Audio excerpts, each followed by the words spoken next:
Hello, my Bill for Thousand Nation. How's everyone doing today?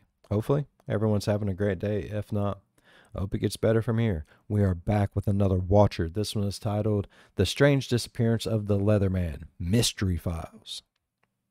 All right, I'm excited. Let's go ahead and get into today's story. Go ahead.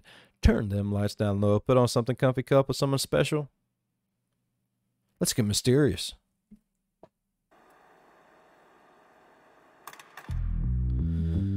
You couldn't pay me $1,000 to wear what you're wearing right now. You put it on, you're gonna die.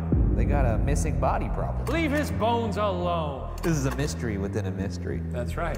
Welcome to Mystery Files, where we take a deep dive into cases that span from the creepy to the truly bizarre. Okay. And everything in between. I'm Shane, and today I'll be forcing my colleague Ryan to hear all about the curious Leatherman. And in the end, you'll have to decide if this mystery is solved or if it's simply A mystery? a mystery. Who's the Leatherman? Is it the man that wears a lot of leather, like Shane is doing right now?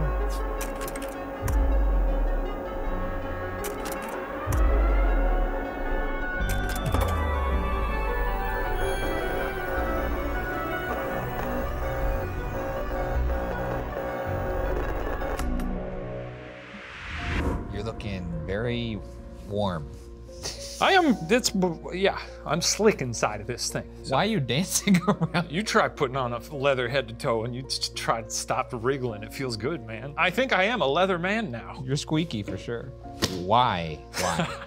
That's what we do in the leather trade. We show I- off our leather, you know. I regret asking. Well, let's dig into the history. Ryan, do you know anything about the leather man? I don't actually. I've seen the one-liner. He was a guy that walked around in leather for no reason. All right, see you next week, everybody.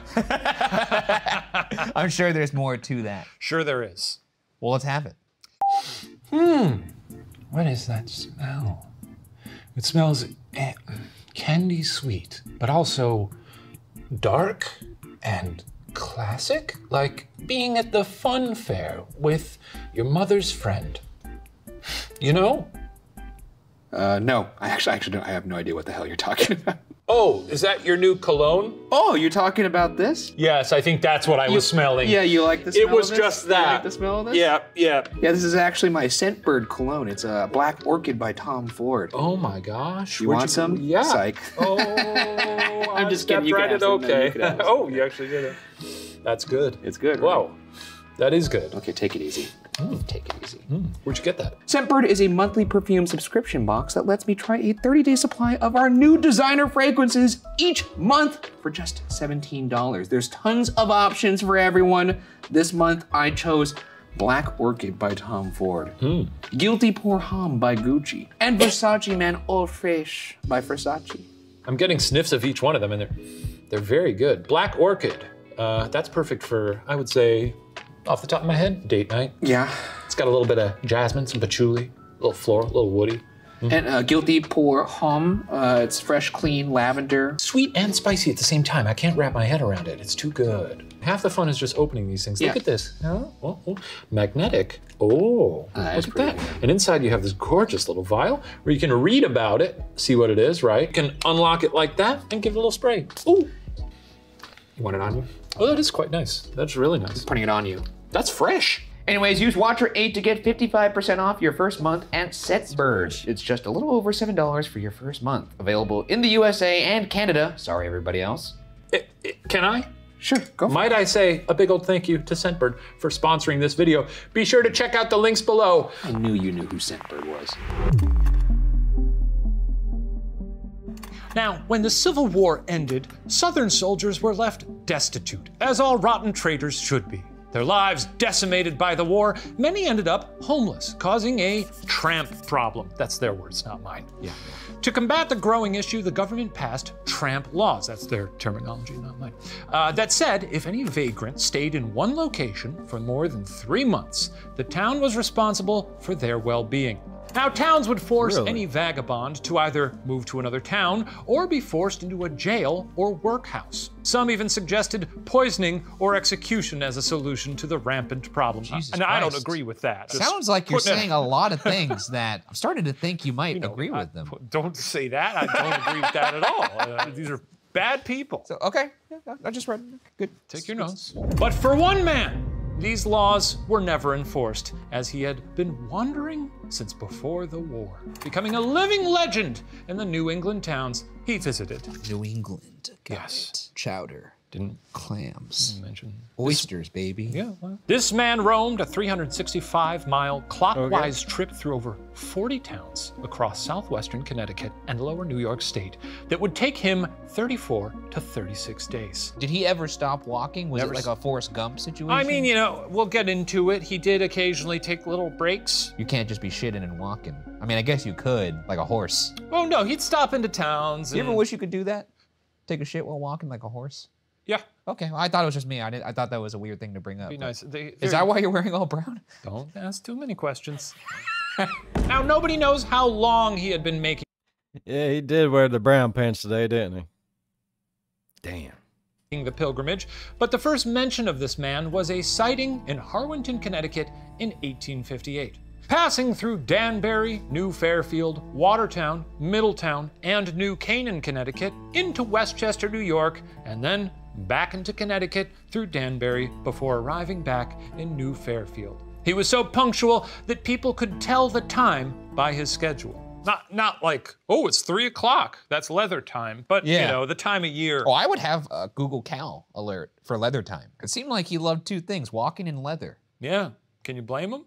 Knowing he was in town was easy, as he was always clad head to toe in leather, which gave him his name.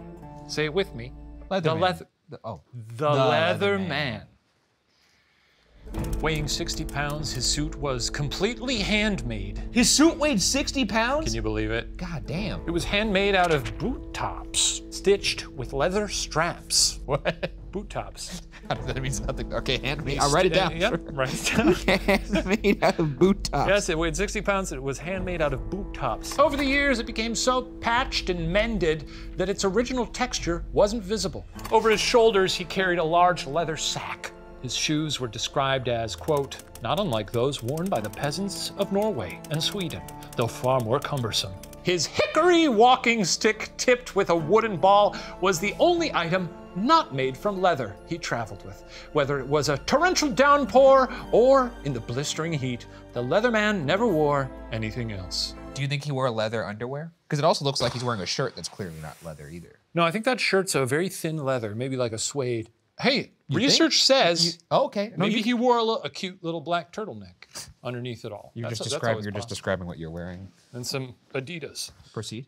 Here comes the Leatherman! Children would scream as he came into their town. School would be dismissed as everybody gathered to watch the Leatherman make his way through town. Some towns even deemed it Leatherman Day when it was their turn on his path. Gandalf vibes, though, Really? right? What?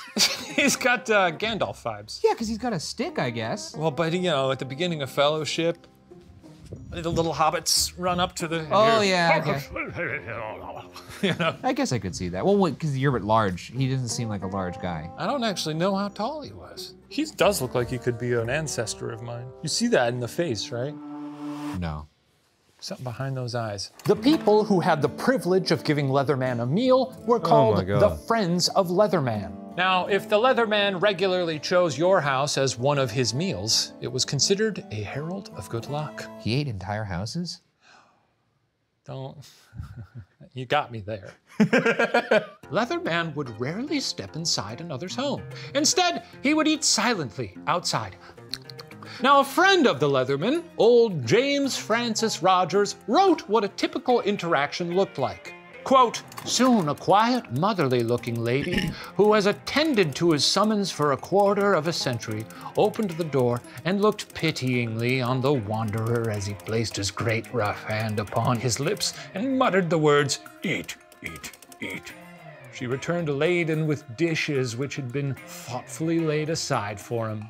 In silence, he ate his meal. Oh, so he didn't say eat, eat, eat the entire time, just to commence the eating, kind of like Cookie Monster. I do like saying eat, eat, eat when I'm hungry. You should. You have the saying size that, for it. Once he finished his meal, he would take the leftovers to one of his many hovels that he built in caves and rock formations on the outskirts of towns. Never chopping down a tree, he would gather broken branches and stones to erect his huts. At any one time, he would have roughly 2 days worth of food, but he had a huge appetite that kept him moving from town to town. I like this because I would love to live in a little cave. I could see that, specifically a little cave. I'd like to feel very, What very is your obsession with being all curled up, and do you want to be small? Is that what it is? I think I want to be small, yeah. It's like a tall guy thing, right? Have you ever wanted to be big? Or even average sized? Now, rumors ran rampant that inside some of these huts, he had stored, quote, vast quantities of gold and jewels hidden away in the dark recesses of some cave. When he'd moved to another town, locals often searched his home for his treasures. That was good. Yeah. You know who I think's rich? That guy that walks around all day in leather. I bet you he's hiding something. He's probably got gold. Despite the intense curiosity the Leatherman caused, little was known about him. Who was he? Why was he doing this? Now, right as more answers about Leatherman's life were uncovered, it only led to more questions. Yeah. So, who is the Leatherman? Oh, that was very Willy Wonka. I like Thank that. you. I don't know, who is he? Now, during Leatherman's stop in Milford, a reporter from the New York Morning Journal reportedly spoke to him in French. This would be the first time people would learn something of Leatherman's past. Maybe it wasn't that he spoke in grunts exclusively. He only did that when being spoken to in English. Oui. Oui, indeed. It's like when I visit another country. You just grunt. I would go, That's a coffee. Yeah, dude. It looked like one. Sorry. According to the report, Leatherman's name was Rudolph. It did not look like coffee. Born in Rouen, a small town about 90 miles from Paris, Mossy was a shoemaker. While living in France, he was married, but it was short-lived when less than a year later, his wife eloped with a friend, fleeing to New York City. Can I do that here? In pursuit, Mossy sold his shoe business and set sail to America. It took him 3 years, but he tracked down the man that had stolen his wife in New Haven. Nice, right near Yale. That's right, but it was too late. She was dead. How did she die? Well, she had died several months earlier from death. I don't know what happened to her. She got hit by a car, or like, I guess it's 1861 at that point? Yeah, that's when the leading cause of death was January. And not only that, but she had lived in other towns with other men. Wow, okay. And we celebrated for that. Now, the news of this, understandably, broke him. He lost all ambition, instead dedicating his life to visiting each place his wife was reported to have lived. This doesn't seem healthy. But on August 16th, 1884, the Waterbury Daily American published an article which claimed Leatherman was not Rudolph Mossy, but another Frenchman with a tragic love story. Identity 2, Jules Bourglais. Fun name. I hope he wins. Now, in the 1820s, Jules Bourglais was born to a family of lower middle-class woodcutters. As Jules got older, he fell in love with Miss Margaret Laurent.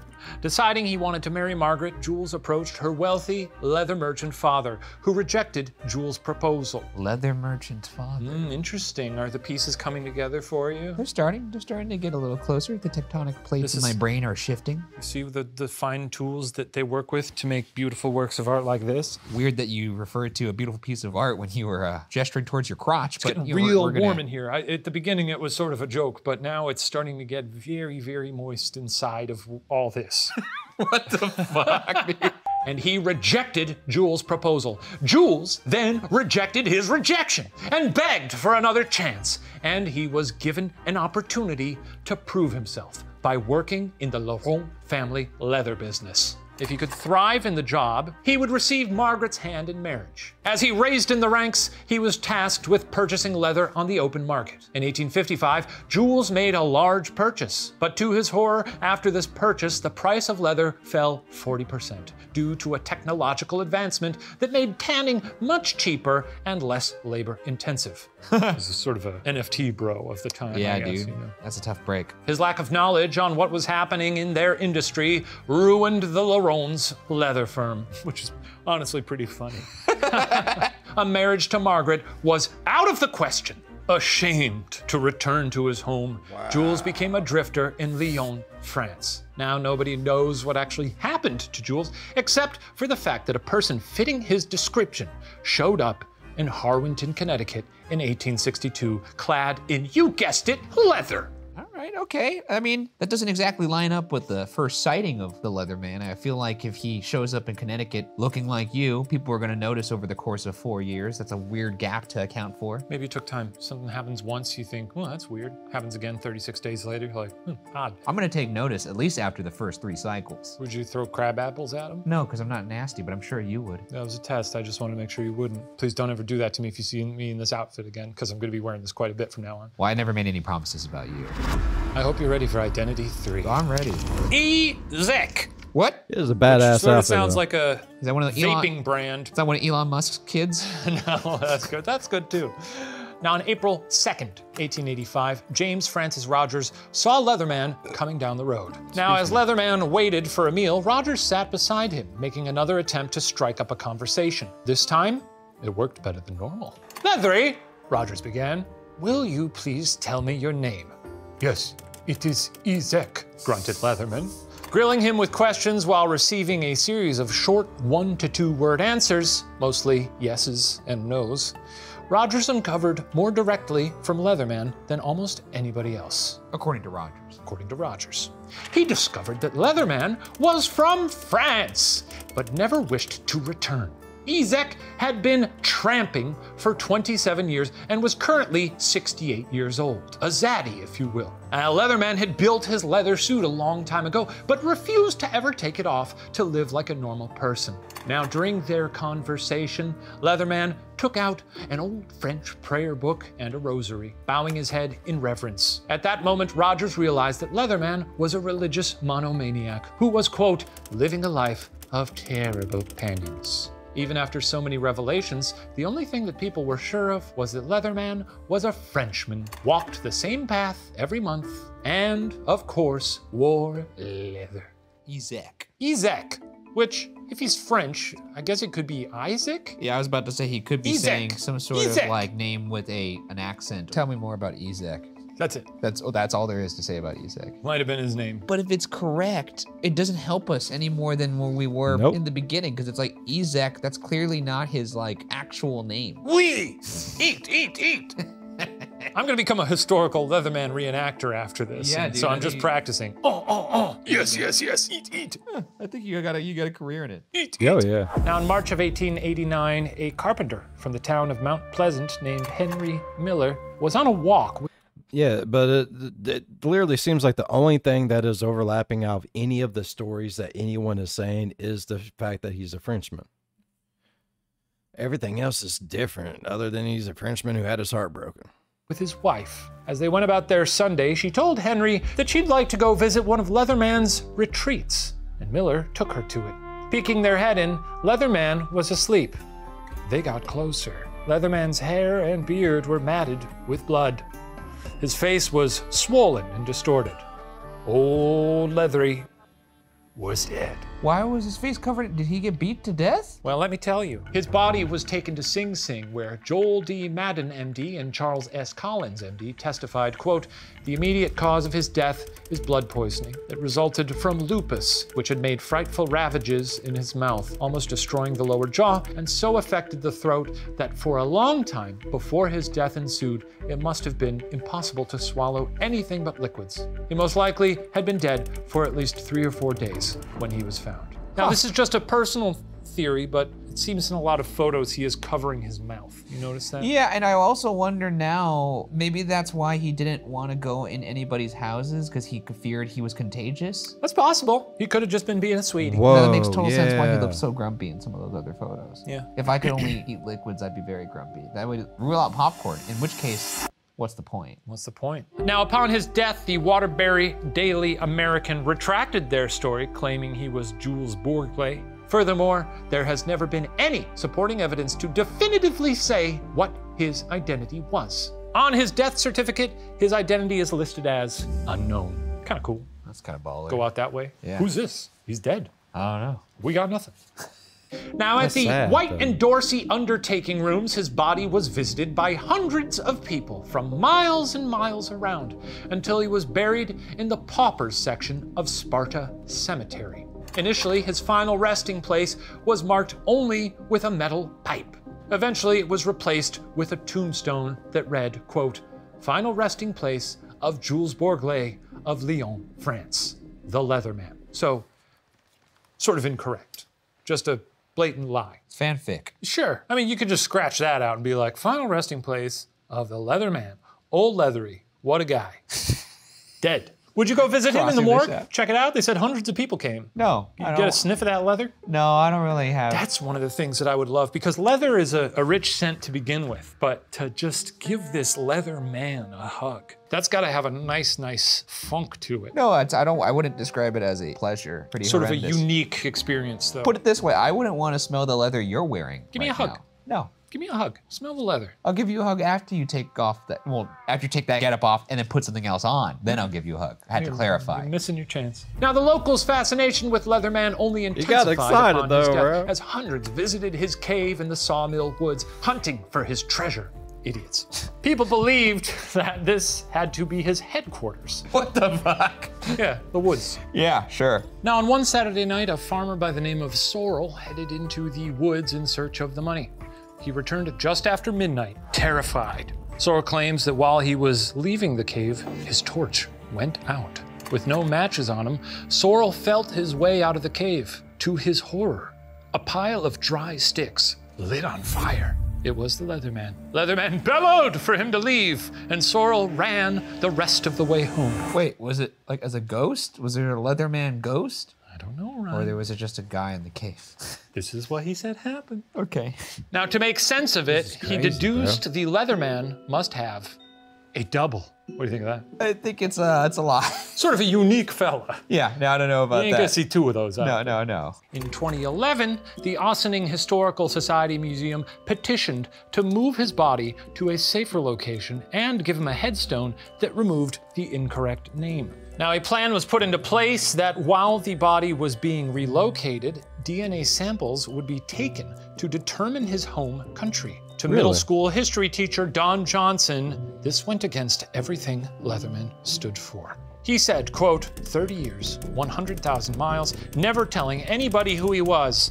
That legacy, to me, should speak to us today as, do we want to respect him and memorialize him properly? Then leave him alone. Leave his bones alone. I guess that's true if you didn't want to be known. However, it is a mystery. That's a nice mystery. And we do love a good mystery over here. The thinking is, like, if during his life he was like, I don't want to tell you about myself, then maybe we should respect his wishes and leave him be.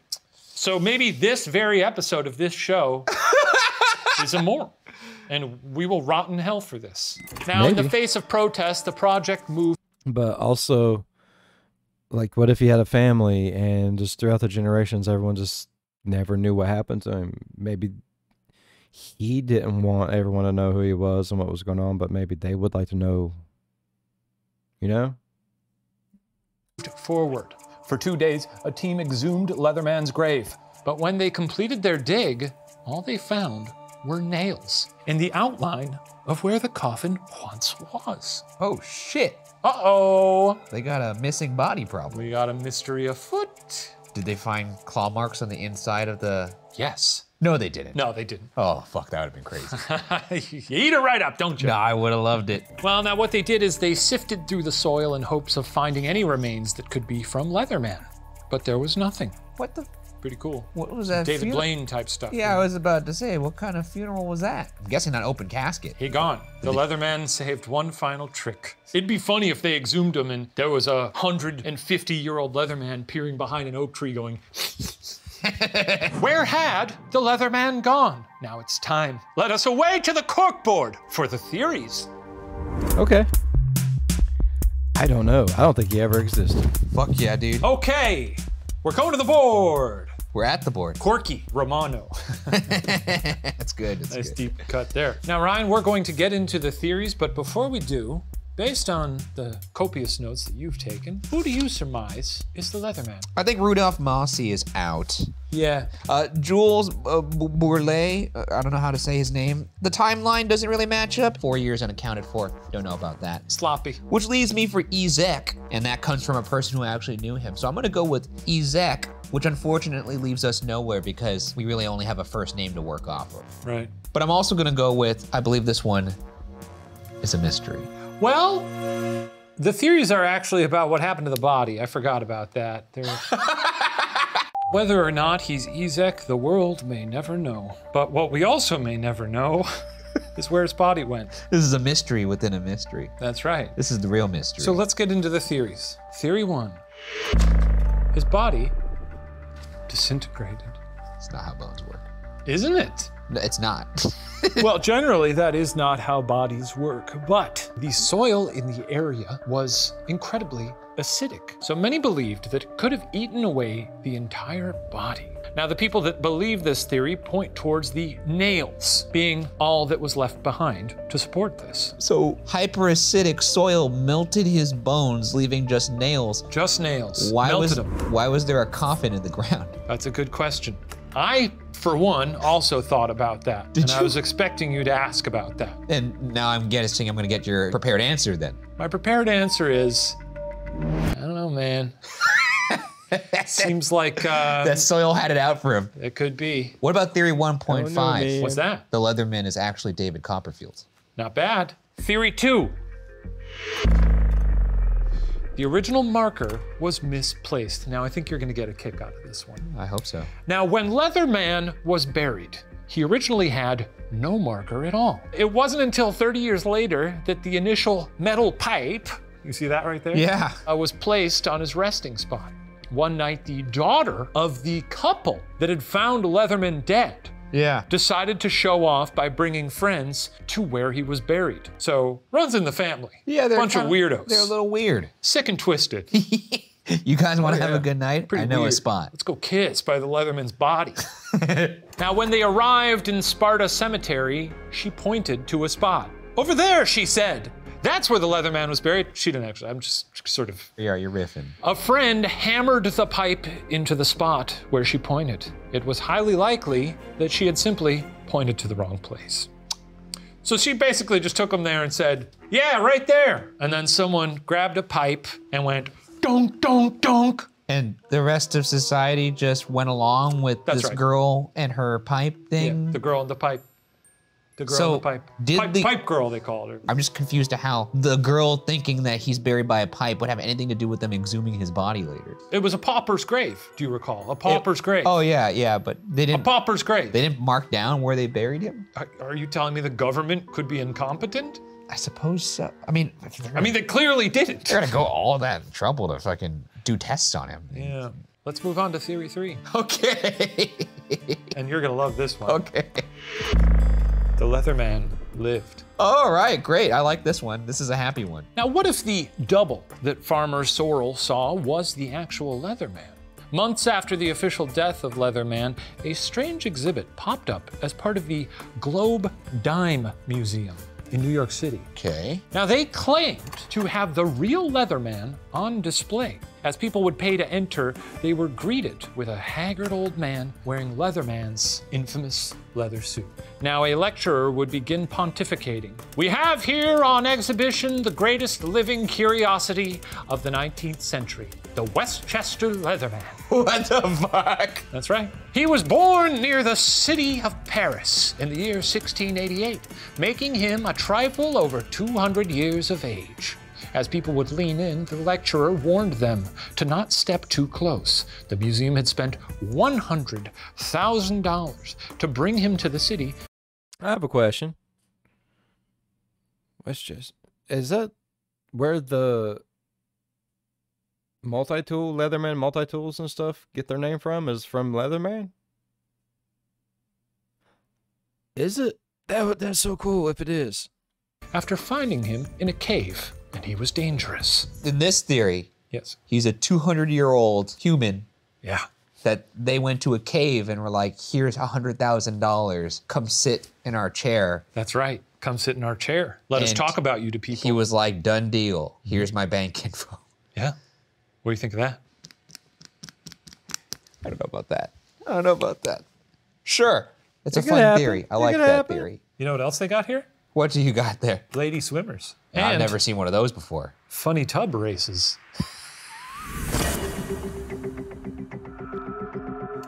Okay, Ryan. Now, you know everything about the Leatherman that I know about the Leatherman. We're both experts. Yeah. Knowing everything you know, what do you think happened to the Leatherman? I have a lot to consider here. First theory, we have killer dirt that's sentient. Body gone. It just completely ignored his coffin. Theory 2, we got a pipe that's big time wrong. Big pipe. And then we got theory 3, where he is a 200-year-old Gandalf. But he's clearly there. Yeah, no, they They're- didn't. They didn't dress up anybody in leather. The How could leather they? man is It's there. impossible to dress somebody up in leather and have them sit down. Wait, aren't you dressed up in leather right now, standing in front of me? It's not that easy. Not everybody can pull this off. Clearly. Okay, well, considering all those 3 theories, that's a lot to think about. I'm gonna go with this one is a mystery. And you know what? Isn't that beautiful?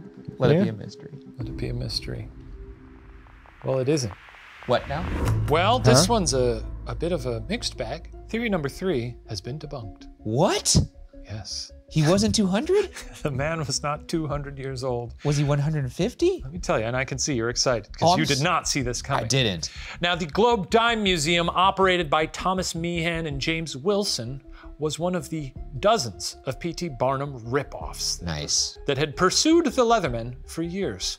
Right before his death, the Globe Dime Museum tried to convince Leatherman to join them, but he refused, obviously. What's he gonna say? When he died, they purchased his nasty-ass suit. Oh, wow, so the leather itself was legit. Allegedly, the real suit. And they made some other dude slide that bad boy on? Pretty gnarly shit. That's Pretty gross. gross. Yeah. That person deserves $100,000. Like, just for how putting- often was this guy showering? Probably never. You couldn't pay me $1,000 to wear what you're wearing You right put now. it on, you're gonna die. Because you're gonna get something. Yeah. Now, quickly, they actually abandoned the living Leatherman, and instead they stuffed his suit, turning it into a static display. That seems better. So I'm gonna assume the first guy who put it on as the living Leatherman died immediately. Passed out, yeah, Yep. passed And away. They were like, well, let's just put this on a mannequin from Kohl's.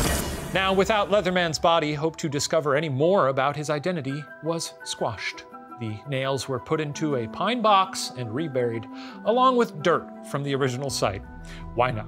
In a safer area of the graveyard. Yeah, maybe away from that killer dirt. Yeah, exactly. The new resting place continues to be a popular tourist destination, with people coming from all around to gaze upon the mystery that entranced New England for decades. All that remains is a gravestone with only 2 words engraved: the Leather Man. Without a name or a body, we will let this legendary man be a mystery. He is a mystery man. What are you gonna do? Well, you do what you can, which is buy a full leather outfit and wear it every day of your life crazy. to honor him. That's And what I do. Take a long walk in the sun. I can't imagine moving in this. Yeah. I've just been standing here, and I'll tell you what, it's swamp ass that I'm never gonna forget. It's really, I gotta take 4 showers when I get It's home. turning into a swamp river. Yeah, give me a hug. No. Yeah, you wanna give me a hug? Smell this leather. I feel like if I do, there's gonna be a mist that comes Give out the- of that jacket. Give old Leathery a hug. Let him hear the audio of you hugging me. Come on, This is so fucking gross. here we go. Come on, give me a nice hug. Yep. That's it. Thank you again to Scentbird for sponsoring this video. Check out All right. I really enjoyed that video. I didn't talk a lot, but oh my god, I love mysteries like that. That it just they suck me in, bro. They sucked me good. I heard it. It's fine. It's fine. I really enjoy that. Like, how's the whole little town just gonna be like, oh yeah, we believe the girl. Man, this is some of the craziest shit. I need to learn some more about the Leatherman shit. Like, that's some crazy. Like, is that where Leatherman, like, multi-tools and shit get their name from?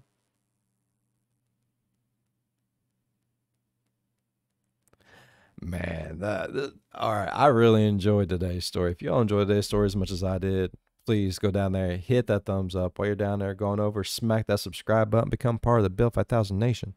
We do some crazy shit here. And if you want to know when that crazy shit happens, ding that bell. It might work for you. It might not. If it does, I'll know because you'll be a part of the premieres and I'll get to see you talking in the chat over on the side or down below, depending on your device. It's amazing.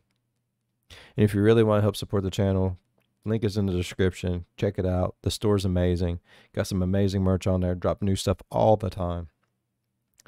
As always, be good to one another. I'll see you in the next one. Bye-bye. Will we ever really know who, what, or if he even really existed?